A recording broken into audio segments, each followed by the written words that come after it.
नमस्कार दोस्तों, स्वागत है आप सभी का एकाक्ष ट्यूटोरियल्स पर। मैं हूं गौरव। इस वीडियो में हम करंट अफेयर्स के महत्वपूर्ण प्रश्नों को देखेंगे, उनका अभ्यास करेंगे। और यह वीडियो इस सीरीज़ का, जो करंट अफेयर्स की एकाक्ष ट्यूटोरियल्स पर सीरीज़ है, जिसमें कि 2019 और 2020 दोनों वर्षों के करंट अफेयर्स हम सम्मिलित रूप से देख रहे हैं, उसका भाग 10 है, ये पार्ट 10 है। ठीक है, उम्मीद करता हूँ आप सभी को इस वीडियो से लाभ होगा।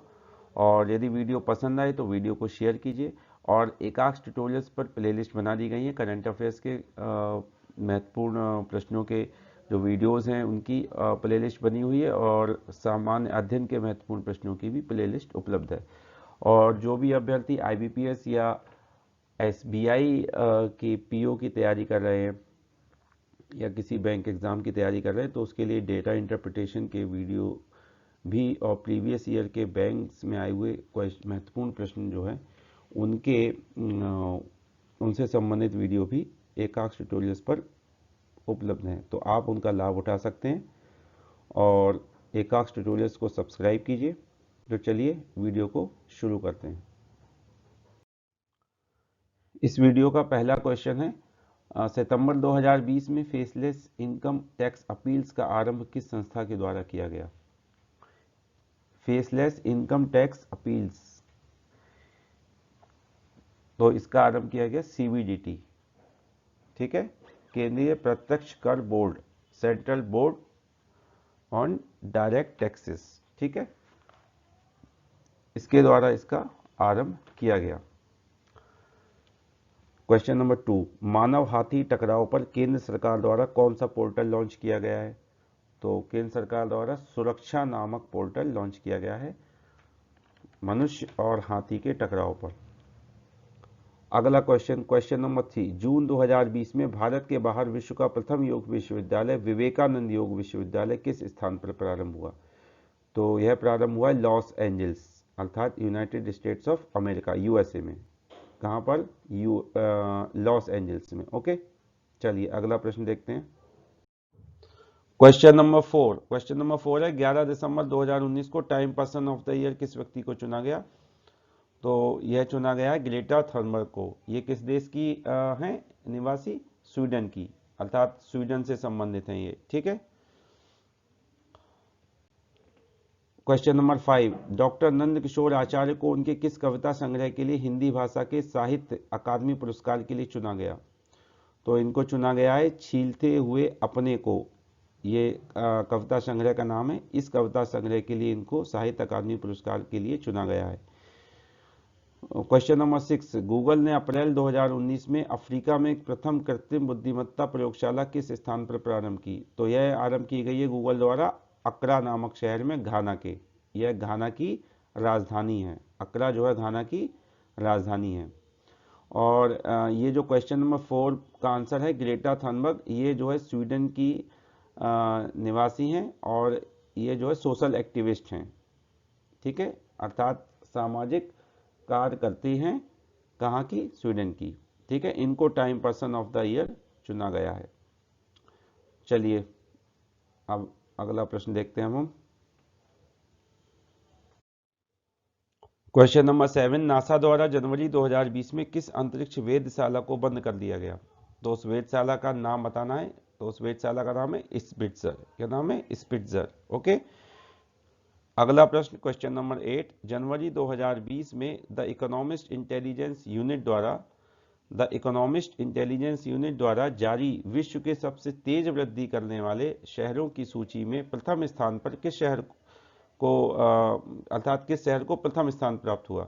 तो उस शहर का नाम है मलप्पुरम। यह कहाँ पर है? भारत के केरल राज्य में है। ठीक है, इसको प्रथम स्थान प्राप्त हुआ है।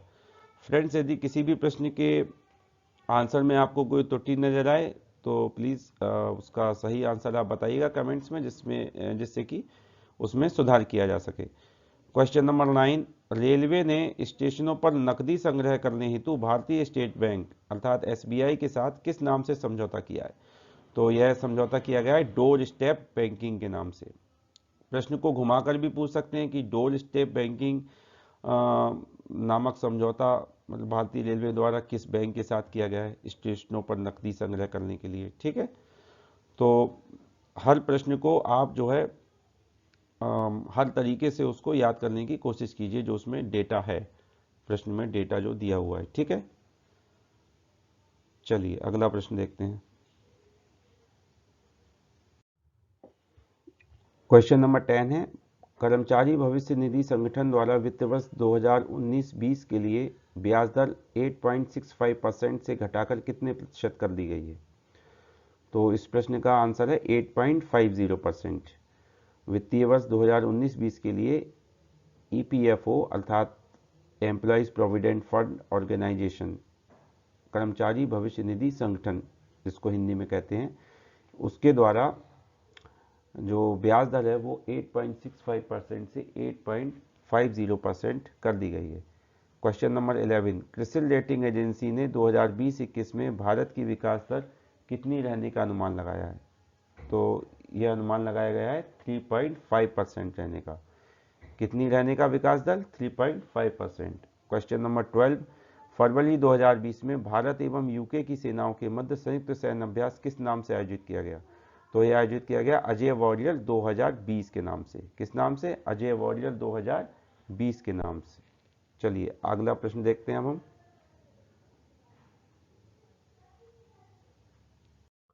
क्वेश्चन नंबर 13, दिसंबर 2019 में संयुक्त सैन्य अभ्यास मित्र शक्ति किन देशों के मध्य संपन्न हुआ? तो यह संपन्न हुआ भारत एवं श्रीलंका के मध्य। किस नाम से हुआ? मित्र शक्ति के नाम से। क्वेश्चन नंबर 14, भारतीय अंतरिक्ष अनुसंधान संगठन अर्थात इसरो के द्वारा अंतरिक्षीय कचरे एवं अन्य खतरों से अंतरिक्ष की जो भारतीय परिसंपत्तियां हैं, अंतरिक्ष की जो भारतीय परिसंपत्तियां हैं उनकी सुरक्षा करने के उद्देश्य से कौन सी परियोजना को प्रारंभ किया गया है? तो उस परियोजना का नाम है प्रोजेक्ट नेत्र। इस प्रश्न को इस तरह से भी पूछ सकते हैं कि प्रोजेक्ट नेत्र नामक परियोजना को किस संगठन या किस संस्था के द्वारा जारी किया गया है? तो आंसर होगा इसरो, भारतीय अंतरिक्ष अनुसंधान संगठन। क्वेश्चन नंबर 15, खरीफ फसलों के न्यूनतम समर्थन मूल्य 2020-21 के अंतर्गत धान का, सामान्य धान का मूल्य कितना निर्धारित किया गया? तो इसका मूल्य निर्धारित किया गया धान का 1868 रुपए प्रति क्विंटल। ओके, अगला प्रश्न देखते हैं। क्वेश्चन नंबर 16, भारतीय रेलवे द्वारा कोविड-19 रोगियों को भोजन एवं दवाई उपलब्ध कराने में सहायता करने के लिए कौन सी रिमोट नियंत्रित ट्रॉली विकसित की गई है? तो ट्रॉली का क्या नाम है? उस ट्रॉली का नाम है मेडबोट। क्या नाम है? मेडबोट। ओके, महत्वपूर्ण प्रश्न है ये। क्वेश्चन नंबर 17, रेल मंत्रालय द्वारा किस वर्ष तक भारतीय रेलवे को संपूर्ण रूप से हरित ऊर्जा से संचालित करने का लक्ष्य रखा गया है? तो हरित ऊर्जा से संचालित करने का लक्ष्य रखा गया है 2030 तक। भारतीय रेलवे को 2030 तक संपूर्ण रूप से हरित ऊर्जा से संचालित करने का लक्ष्य रखा गया है। क्वेश्चन नंबर 18, उत्तर प्रदेश सरकार द्वारा किन दो शहरों में संपत्ति क्षति दावा अधिकरण के गठन को स्वीकृति प्रदान की गई है? तो वह दो शहर हैं मेरठ और लखनऊ। मेरठ और लखनऊ।